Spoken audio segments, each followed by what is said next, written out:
जय श्री कृष्णा दोस्तों, राधे राधे। मैं अरुण सेमवाल और स्वागत करता हूं आपको अपनी यूट्यूब चैनल अरुण शिक्षा अकेडमी में।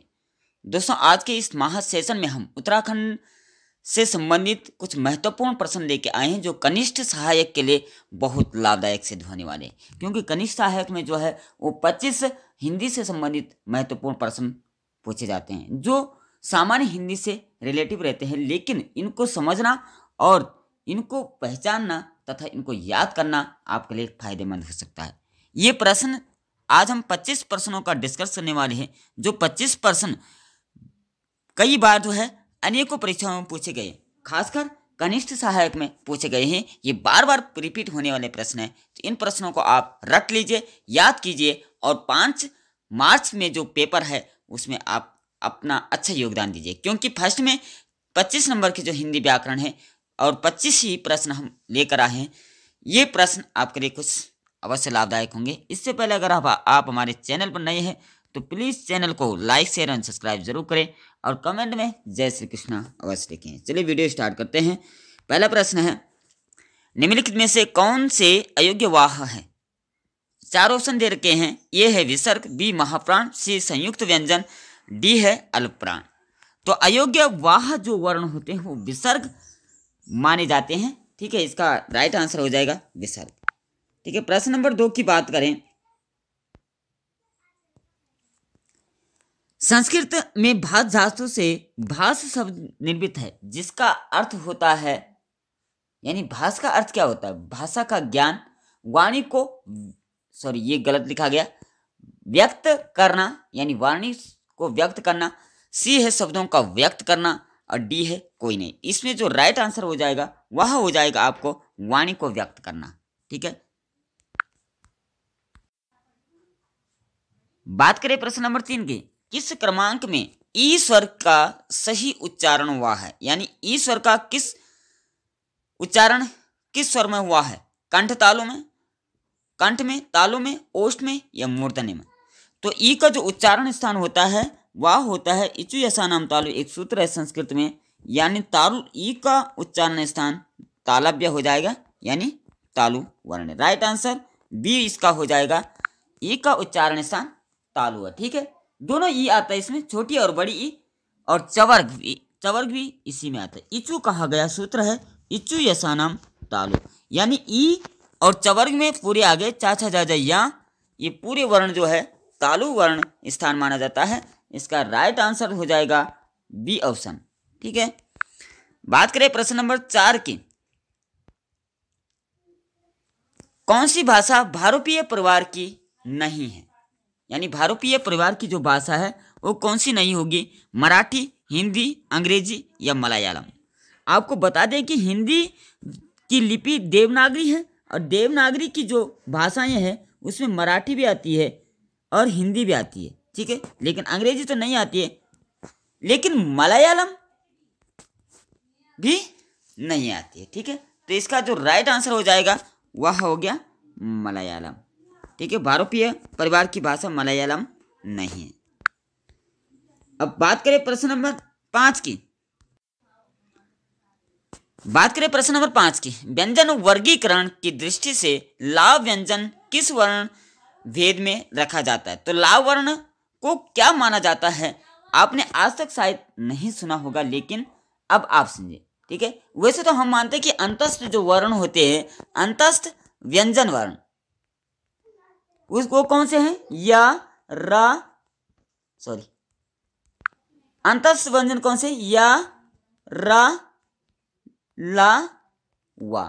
ठीक है, वाह उससे तो अंतस्थ व्यंजन में आते हैं, लेकिन इस वर्ण को जो है वो पार्श्विक वर्ण भी कहा जाता है। ला वर्ण एक ऐसा वर्ण है, कई बार पूछा जाता है कि ला पार्श्विक वर्ण कौन से कहलाते हैं? तो ला वर्ण जो है वो पार्श्विक भेद में रखा जाता है। इसे मूर्धन्य भी नहीं कहेंगे, कंठे भी नहीं कहेंगे, और इसको पार्श्विक वर्ण कहा जाएगा। ठीक है, अगर इसको इसकी दृष्टि उच्चारण की दृष्टि से दिखें तो इसका जो है लिर्तु लसानम दंता, लिर्तु लसानम दंता। ठीक है, इसमें दंत भी इसका आ जाएगा। बात करें प्रश्न नंबर 6 की। कैवर्त शब्द का उद्भव, कैवर्त शब्द का तद्भव रूप क्या है? तो तत्सम और तद्भव उच्चारण की दृष्टि से उत्पत्ति की दृष्टि से शब्द के 4 भेद होते हैं। वो तत्सम के आधार पर, तद्भव के आधार पर और देशज और विशेषज। इसलिए तत्सम और तद्भव शब्द बार बार पूछे जाते हैं, इनको आपको याद करने की आवश्यकता है।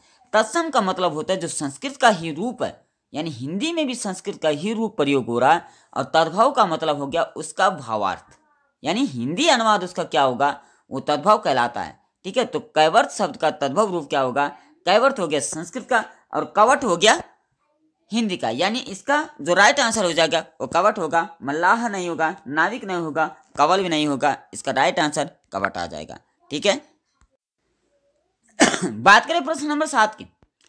छ वर्ण जो है, अक्षर वर्ण जो है किसके योग से बना हुआ है। अब बात करें, ये संयुक्त व्यंजन भी माने जाते हैं।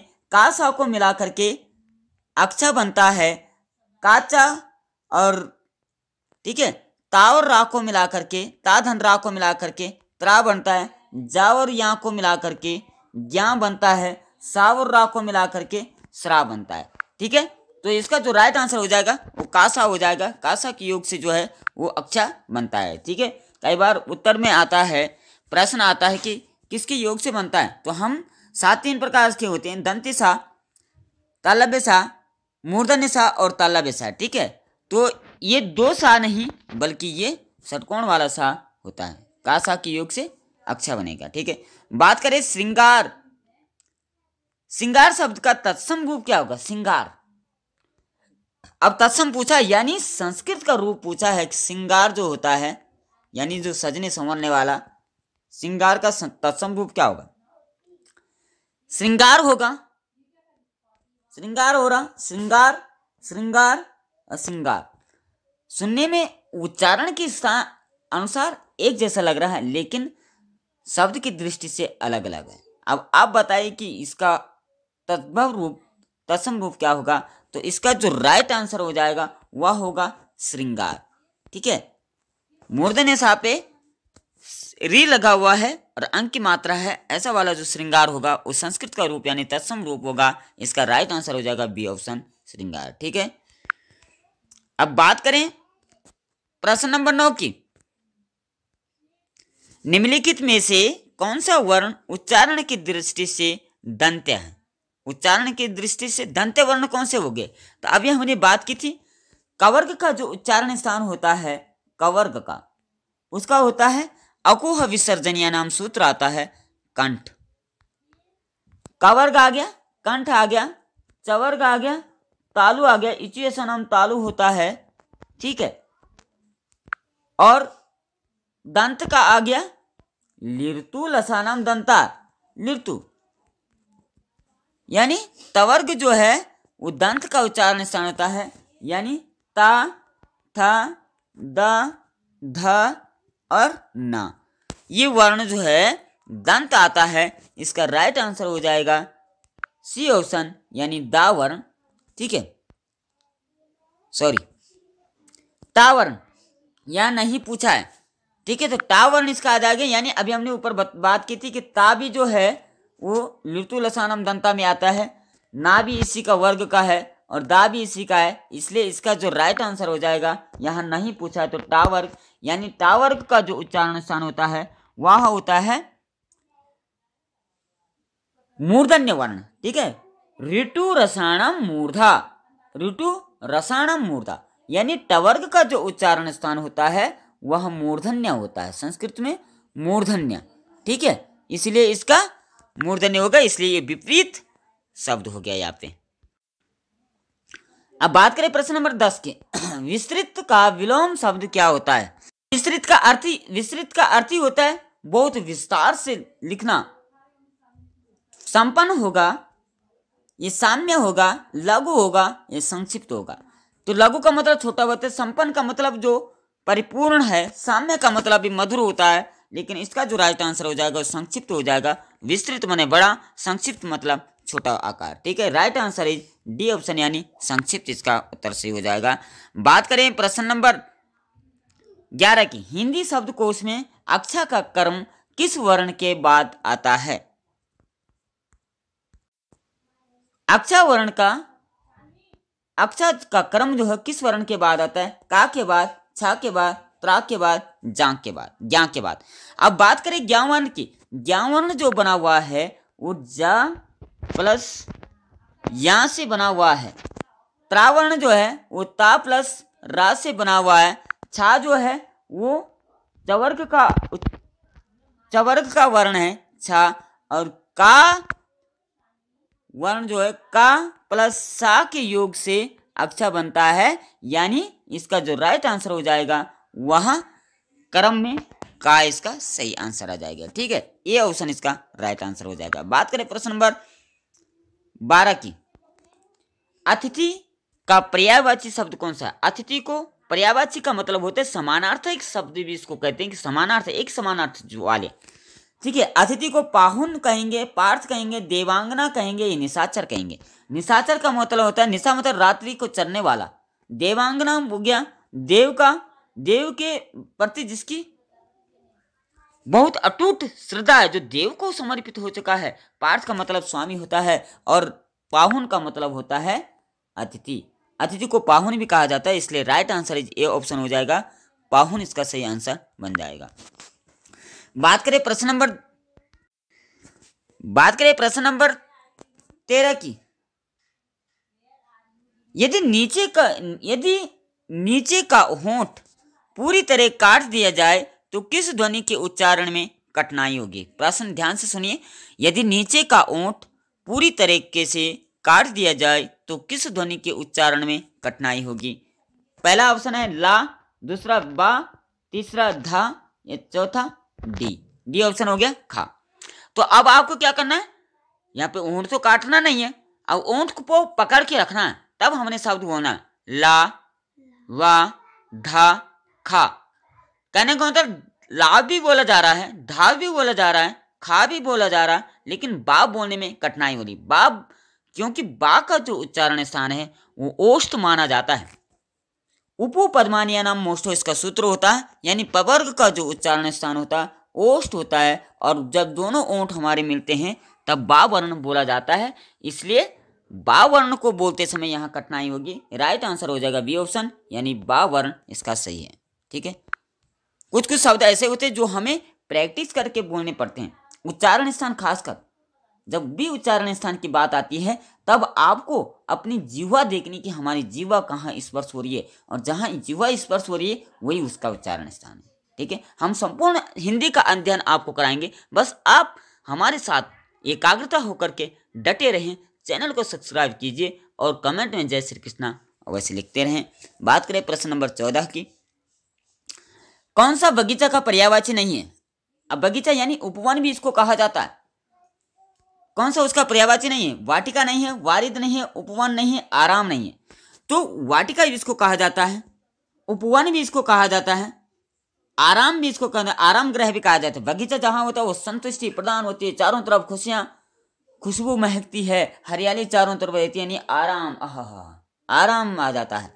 लेकिन वारिद जो है यह इसका राइट आंसर होगा, क्योंकि वारिद जो है ये समुद्र का पर्यायवाची माना जाता है। ठीक है, तो वारिद इसमें समुद्र का पर्यायवाची आ गया। बाकी वाटिका, उपवन, आराम जो है ये बगीचा का ही पर्यायवाची है, इसलिए राइट आंसर हो जाएगा। नहीं पूछा है तो वारिद नहीं होगा, right answer is B option हो जाएगा।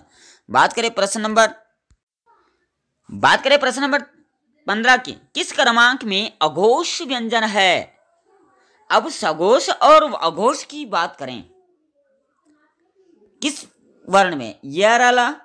यरा, वाह, डाणा, ये सासा। अघोष वर्ण की अगर बात करें कि कौन सा वर्ण घोष, अघोष, अघोष तीसरा, चौथा और पांचवा। घोष हो गया पहला, दूसरा, तो सा इसका राइट आंसर हो गया। ये ऑप्शन डी ऑप्शन इसका सही हो जाएगा, यानी सा और शा वर्ण जो है ये अघोष व्यंजन माने जाते हैं। ठीक है, बात करें प्रश्न नंबर 16 की। जानने की इच्छा, इसके लिए उपयुक्त शब्द होगा। जानने की इच्छा के लिए मतलब मेरी जानने की इच्छा है, इसके लिए एक शब्द कैसे बोलेंगे हम? दत्तक, ज्ञेय, दुर्धर, ये जिज्ञासु।